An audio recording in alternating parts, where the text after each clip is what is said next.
up, nerds? My name is Leslie Smith and welcome to The Nerdy Narrative. On this channel, I like to share with you about all of the things that I read, whether it be science fiction, fantasy, horror, manga, comics, nonfiction, literary classics, short stories. The list is ever growing. On today's episode of fun, we're going to dip our toes over into the comic book realm of things, and I am going to do a non-spoiler review of my thoughts and opinions of the creator-owned comic series Chew, which was written and the lettering done by John Layman, and Rob Guillory did all of the artwork and most of the coloring as well. This 60-issue comic series was published by Image Comics. Chew is definitely on the darker side of comedy, but it's done in a very tasteful manner. The premise of this story is the world was hit by bird flu.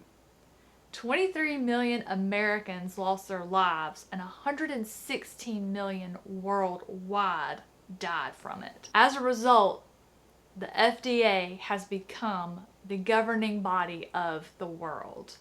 As a result of the bird flu, chicken is illegal. All of it. Can you imagine? Utter hell. Our main character, Tony Chew, is an FDA agent. Tony's a little different, as well as a lot of other people that we meet in this story. They have food-related superpowers. Tony here is a cybopath, meaning he can take a bite out of something and experience everything that item came in contact with.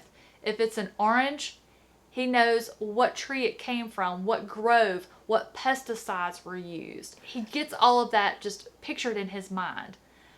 Anything he eats, this happens. As a result, he sticks to eating beets.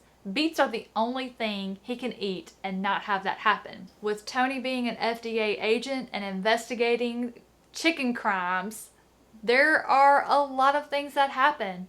Murder and mayhem being a couple of those. There was a reoccurring theme where Tony, in the course of an investigation, would come upon a dead body and be forced to take a bite or two in order to find out who killed this person and why. In addition to following Tony on the cases that he is investigating, there is a big tie-in to a larger theme of where did this bird flu come from?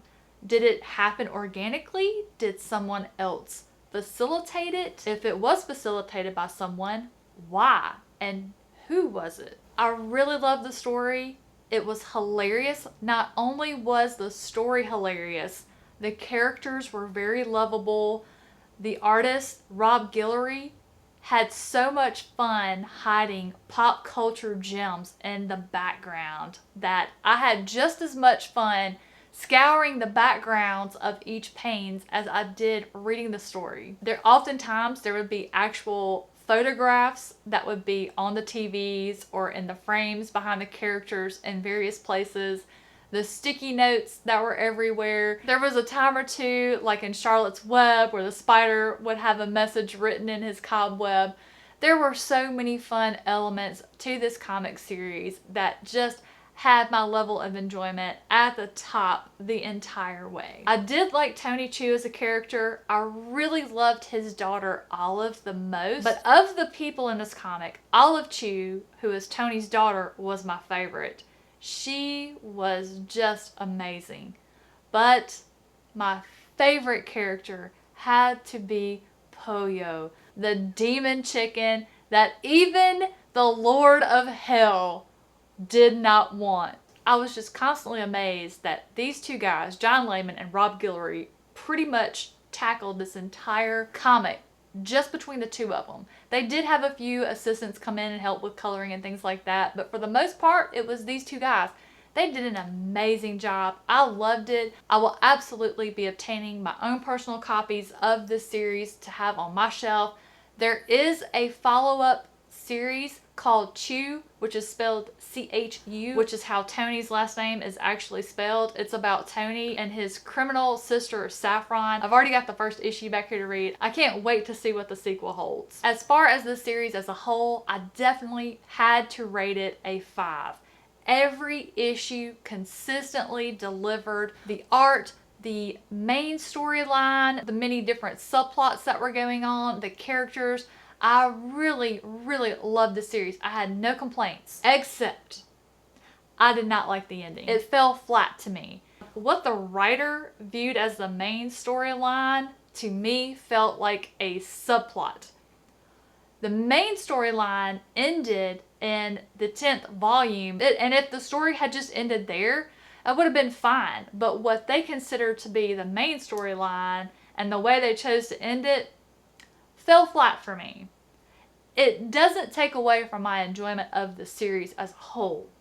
Definitely not. You know, it still continued to deliver some great stuff, but I felt that there were a lot of what I would call empty panes. There was just art to show characters doing things. There was actually nothing moving the story forward. We just saw a lot of art. I felt they were kind of reaching at that point. But with that being said, I still loved it. I still rated a 5-star. I will still reread this series on more than one occasion in the years to come. That pretty much sums up my thoughts and opinions regarding the comic book series Chew by John Layman and Rob Guillory. I definitely highly recommend checking this one out. Pick up a few volumes from your library and see if it's something you're interested in. I would not recommend it for youngsters. As I mentioned at the beginning of the video, the humor in it can be quite dark. There is also some cursing in it, so I would definitely recommend you checking out a volume or two yourself before recommending it to any of your younger readers in your household. I absolutely enjoyed it. I buddy read this with Una from the Codex Cantina. We did film a vlog of the two of us reading this series together. That will be live on the Codex Cantina channel. I will have his channel linked in the description box down below. If you're someone who is very sensitive as far as what you consider a spoiler, definitely do not watch that video. We do go into detail talking about some of the characters and things that happen to the characters. But if you're a little more relaxed on what you consider a spoiler, and if you're okay with receiving a little more information about the comic before reading it, definitely check that out. As always, guys, thank you so much for watching today. I hope you enjoyed it. If you did, don't forget to hit that little thumbs up button down below so that I know that you liked it and you want more of this type of content. If you've read this series, comment down below. Tell me who your favorite character was. I'm sure it was Boyo. Guys, thank you so much for watching. Have a fantastic rest of your day, and I'll see you soon.